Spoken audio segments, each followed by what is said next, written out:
আউযু বিল্লাহি মিনাশ শাইতানির রাজিম বিসমিল্লাহির রহমানির রহিম। কোরআনে কারিমে আল্লাহ সুবহানাহু ওয়া তাআলা কি বলছেন অতি গুরুত্ব সহকারে শোনা আমাদের জন্য জরুরি এবং বুঝা এবং এই মোতাবেক আমল করা প্রত্যেকটা মানব জাতির জন্য কর্তব্য, খাস করে মুমিন মুসলমানদের জন্য অত্যাধিক জরুরি কর্তব্য। রিয়াকারী কাকে বলে? কোরআনের আয়াত থেকে জানানো হইতেছে। আল্লাহ সুবহানাহু ওয়া তাআলা বলছেন সূরা নিসার মধ্যে, আল্লাহ সুবহানাহু ওয়া তাআলা ইরশাদ করছেন, এই মুনাফিকরা যখন নামাজে দাঁড়ায় তখন অলসভাবে দাঁড়ায়। রিয়াকারদের পরিচয় আল্লাহ বলতেছেন, রিয়াকারদের পরিচয়, রিয়াকার কেমন হয়, আর এই সমস্ত মন্দ গুণ হইতে, রিয়াকারীদের গুণ হইতে আমাদেরকে কিভাবে বাঁচতে পারবো, আমরা নিজেদেরকে বাঁচাতে পারবো, সেই জন্য এগুলোকে গুরুত্ব সহকারে শোনা এবং বুঝা। আর আমার মধ্যে, আপনাদের মধ্যে যদি কোনো রকম এই সমস্ত মন্দ গুণ থেকে থাকে, রিয়াকারীর গুণ থেকে থাকে, শিরকি গুণ থেকে থাকে, তাহলে এই সমস্ত খারাপ গুণকে, মন্দ গুণকে পরিত্যাগ করা, বর্জন করা, এটা হচ্ছে একটি ভালো নেক মুমিন মুসলমানের কর্তব্য। তো আল্লাহ সুবহানাহু ওয়া তাআলা সূরা নিসার মধ্যে বলছেন, রিয়াকারদের মন্দ গুণ বর্ণনা করছেন। তো সেই মন্দ গুণগুলো, এই মন্দ গুণগুলি আমার মধ্যে আছে কিনা, আপনাদের মধ্যে আছে কিনা, এইগুলোকে একটু এই কোরআনের আয়াতটাকে শোনার পরে একটু চিন্তা চেতনা করে দেখবেন, ভেবে দেখবেন। যদি থেকে থাকে আমার মধ্যে, আপনাদের মধ্যে কারো, তো এইগুলো বর্জন করুন, পরিত্যাগ করুন, ছেড়ে দিন। আল্লাহ কি বলছেন? রিয়াকারদের নিদর্শন আল্লাহ তাআলা বলছেন, এই মুনাফিকরা, আমাদের মসজিদে, আপনাদের মসজিদে এমন ব্যক্তি, এমন মুনাফিক আছে, মজুদ আছে, উপস্থিত আছে, আমি দেখি। কিন্তু এদের মধ্যে যাদের মধ্যে এই গুণগুলো রয়েছে, মুনাফিকি গুণগুলো রয়েছে, এদের মধ্যে অনেকের মধ্যে অনেক ডিগ্রিও রয়েছে, আলেম, মাওলানা, হাজি, প্রফেসর, অফিসার, ডাক্তার, অনেক ডিগ্রি রয়েছে, কিন্তু তাদের মধ্যে এই মুনাফিকি গুণ রয়েছে। অর্থাৎ কারো নিন্দা করা আমার উদ্দেশ্য না, উদ্দেশ্য এই নিন্দা বিষয়গুলোকে, এই নোংরা বিষয়গুলোকে বর্জন করতে হবে। যার জন্য আল্লাহ সুবহানাহু ওয়া তাআলা কোরআনের মধ্যে এবং রাসূল সাল্লাল্লাহু আলাইহি ওয়াসাল্লাম হাদিসের মধ্যে সমস্ত বিষয়ে বিস্তারিতভাবে আমাদেরকে জানিয়েছে, যাতে করে আমরা সমস্ত মন্দ গুণগুলোকে বর্জন করতে পারি, এই সমস্ত নিন্দাকারী বস্তুগুলোকে বর্জন করতে পারি এবং ভালো গুণ আমরা অর্জন করতে পারি নিজেদের মধ্যে, যাতে করে আমরা নিয়ে আসতে পারি।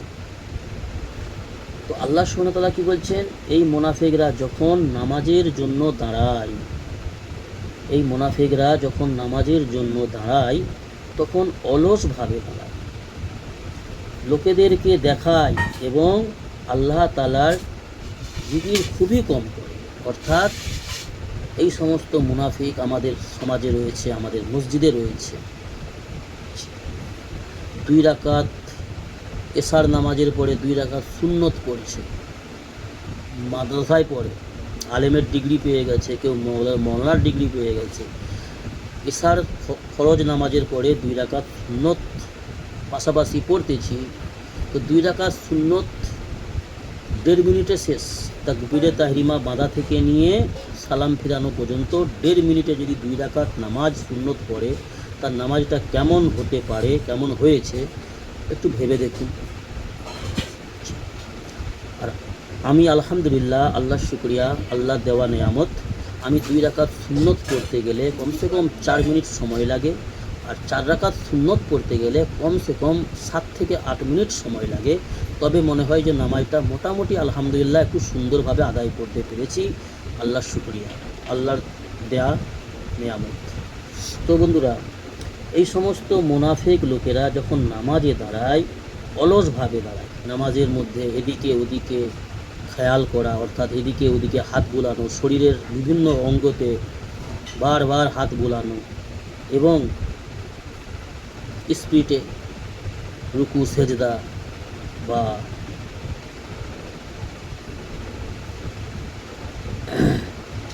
এদিকে ওদিকে চোখ নিয়ে যাওয়া, বিভিন্ন রকম হারকত করা, নামাজের মধ্যে বিভিন্ন প্রকারের নোংরা হারকত করা, এগুলো সব মুনাফিকদের কিছু মুনাফিকি আলামত আমাদের সমাজে, যেটা অনেক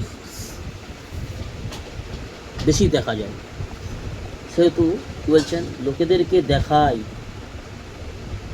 এবং আল্লাহ তাআলার জিকির খুবই কম করে। অর্থাৎ আল্লাহ তাআলার জিকিরে এখানে বোঝানো হয়েছে আল্লাহর স্মরণ। কারো অন্তরে যখন আল্লাহর স্মরণ থাকবে, আল্লাহকে সামনে হাজির জেনে আল্লাহকে আমি দেখছি, নতুবা আল্লাহ আমাকে তো অবশ্যই দেখছে, এই চিন্তা চেতনা করে যখন কেউ সালাত আদায় করবে, নামাজ আদায় করবে, তার নামাজের কৈফিয়ত আলাদা হবে। তার নামাজ ধীরে সুস্থে হবে এবং সে নামাজ পড়ার পরেই কিছুক্ষণ, কমসে কম নামাজের স্থানে কিছুক্ষণ সালাম ফেরানোর পরে কিছুক্ষণ বসবে, একটু জিকির করবে, একটু মাথাটাকে ঠান্ডা করে বসবে, তারপরে দুই হাত তুলে আল্লাহর কাছে নিজের মনোকামনা পেশ করবে, আল্লাহর কাছে সাহায্য প্রার্থনা করবে। এটাই হচ্ছে সত্যিকার অর্থে আল্লাহর জিকির। অর্থাৎ মৌখিক জিকির, এটাও আল্লাহর আদেশ রয়েছে, আর আন্তরিক জিকির, আল্লাহর স্মরণ, মস্তিষ্কের জিকির, এইগুলো হচ্ছে বেশি গুরুত্বপূর্ণ। আল্লাহ সুবহানাহু ওয়া তাআলা আমাদেরকে দ্বীন ইসলামের সহি বুঝ দান করুন, কোরআনের সহি ইলম জ্ঞান হাসিল করার এবং কোরআনের আজমত, কোরআনের মহব্বত, কোরআনের গুরুত্ব বুঝে আল্লাহর মহব্বতের সহিত আল্লাহকে সন্তুষ্ট করার উদ্দেশ্য নিয়ে রাসূল পাক সাল্লাল্লাহু আলাইহি ওয়াসাল্লামের সুন্নত তরিকায় খুজুর সহিত নেক আমল করে আল্লাহকে রাজি খুশি করে দুনিয়া থেকে ইমানের সহিত মৃত্যুবরণ করার তৌফিক দান করুন। আল্লাহুম্মা আমিন। সুবহানাল্লাহ।